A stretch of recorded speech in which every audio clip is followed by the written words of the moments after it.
국내 국방과학연구소에서는 2개의 스텔스 무인기를 개발하고 있습니다. 그런데 일반 언론에서는 완전히 다른 이 2가지 사업을 구분하지 못해 서로 혼동하는 경우가 많습니다.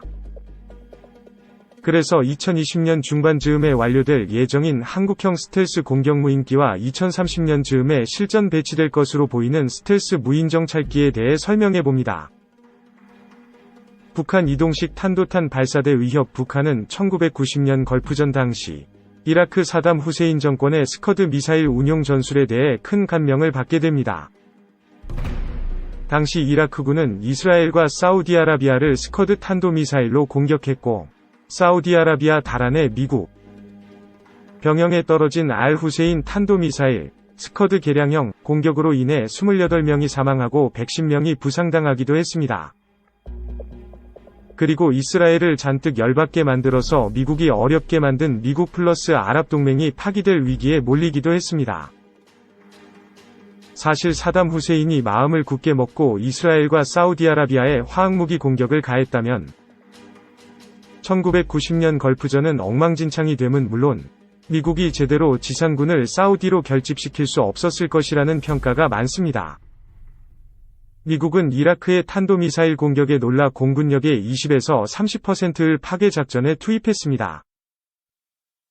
그럼에도 이라크군은 바그다드와 바스라 사이의 고속도로에서 이동식 발사대를 사용해 스커드를 발사한 이후 5분 이내에 철수함과 동시에 시속 70km의 속도로 도망가는 전술로 대부분의 폭격을 회피할 수 있었습니다.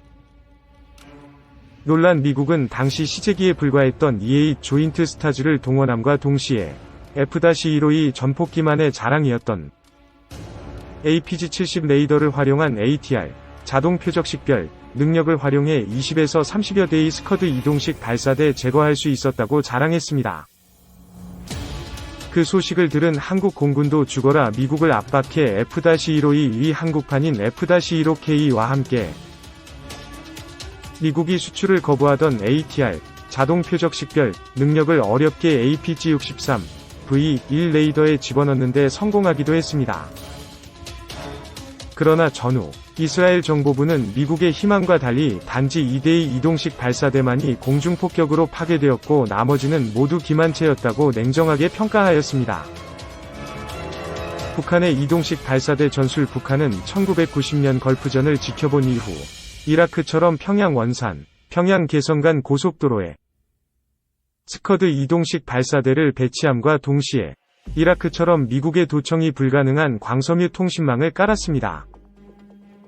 그리고 고속도로의 터널 이외에도 고속도로 중간중간에 이동식 발사대가 회피할 수 있는 대형 피난 벙커를 마련하는 등 만반의 준비를 했습니다.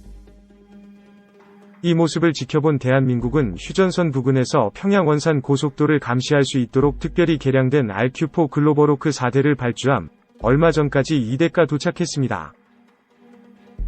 과 동시에 국산형 중고도 무인기와 차기 군단급 무인기 개발 사업을 진행하고 있습니다.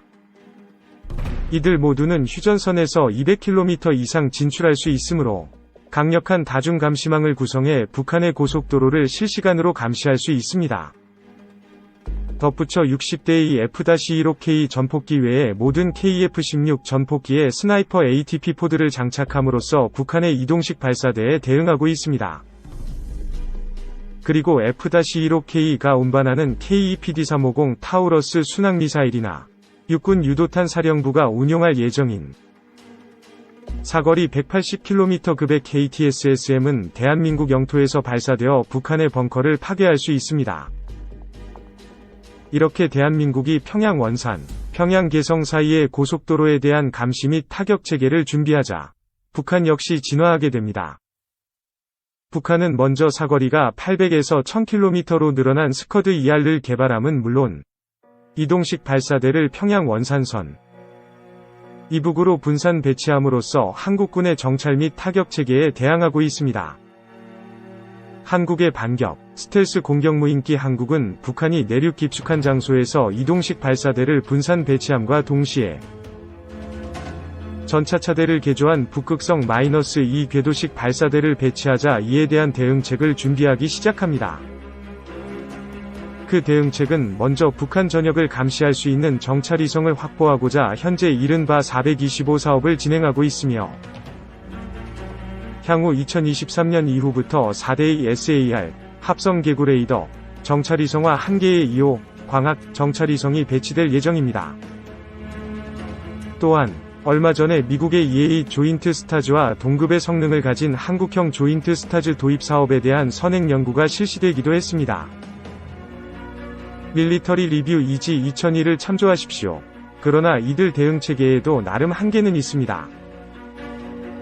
먼저 한국이 확보할 4개의 SAR 정찰위성은 대략 2시간마다 한반도 상공을 통과하므로 그 감시 간격이 너무나 긴 편입니다.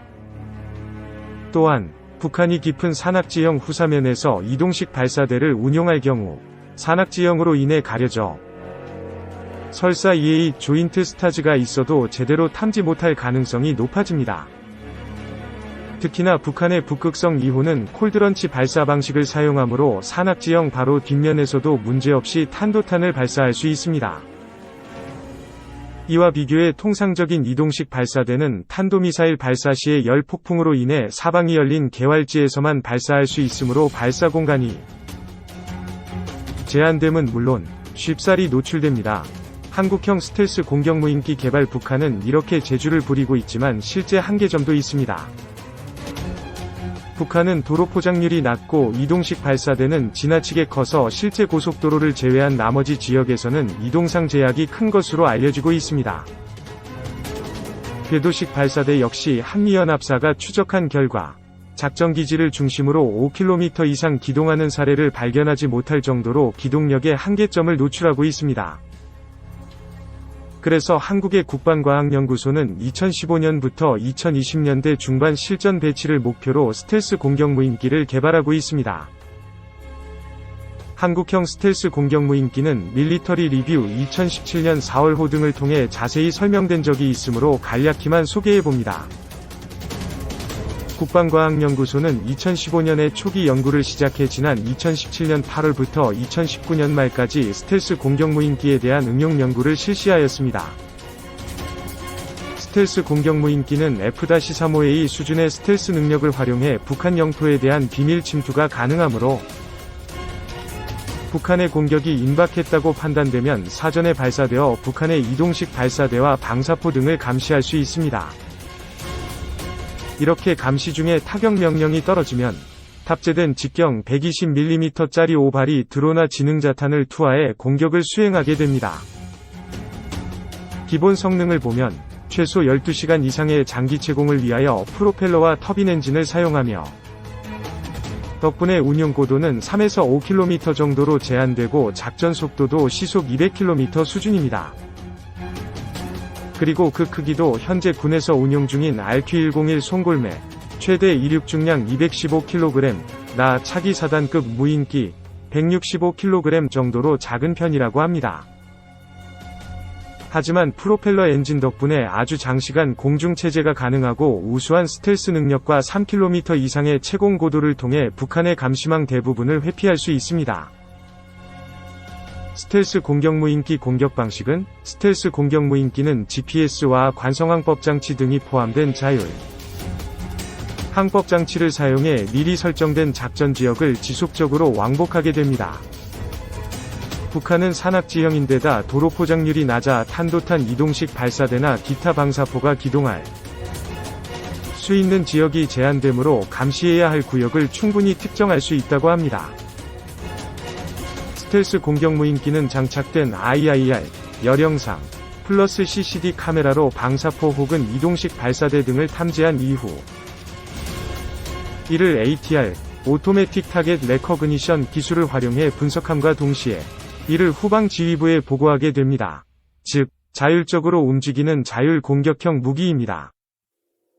지휘본부에서 획득된 영상을 보고 타격을 명령할 경우 스텔스 공격무인기는 드로나 지능자탄을 투하함은 물론 필요하다면 자폭 공격을 수행하게 됩니다. 드로나 지능자탄 개발사업 국방과학연구소가 개발 중인 스텔스 공격무인기 체계는 5발이 드론형 지능자탄을 탑재할 계획인데 여기서 5발은 북한의 방사포 및 자주포 부대가 모두 육문편제로 구성되었기에 설정된 숫자입니다.